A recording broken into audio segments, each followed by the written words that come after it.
বাবুজি যেভাবে এর ব্যাখ্যা দিয়েছেন, যেখানে আমাদের পুরী, আমাদের যে ব্রহ্মাণ্ড, এটি মৃত্যুলোক হয়ে গেছে। এখানে এই সিস্টেমটি অনেক পুরানো সময় থেকে তৈরি হয়েছে। বারবার সত্যযুগ আসে এবং এখানে কেউ বেরিয়ে ফিরে যেতে পারে না, কারণ মায়ার বন্ধন অত্যন্ত শক্তিশালী। ভালো, বাবুজি মহাব্রহ্মাণ্ড সম্পর্কে বলেছেন, অর্থাৎ গ্যালাক্সি সম্পর্কে, যেখানে পুরো গলিতে এমন অসীম সোল সিস্টেম ব্র্যান্ড আছে, সেখানেও একই অবস্থা।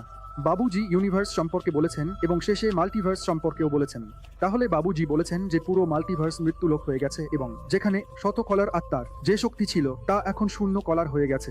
অর্থাৎ মানুষ সম্পূর্ণ অজ্ঞতার চরম সীমায় পৌঁছে গেছে এবং তার দীর্ঘ স্বরূপকে চিনতে পারছে না। এবং পুরো মাল্টিভার্সে একই অবস্থা। আপনি এখানে বা অন্য কোনো লোক বা অন্য কোথাও যান, কিন্তু সর্বত্র এই পরিস্থিতি রয়েছে। তাই আমাদের এটি বুঝতে হবে। এই সুযোগটি বুঝে এর সঠিক ব্যবহার করতে হবে, যাতে আমরা কিভাবে লোক থেকে বেরিয়ে এমন লোকের দিকে যেতে পারি।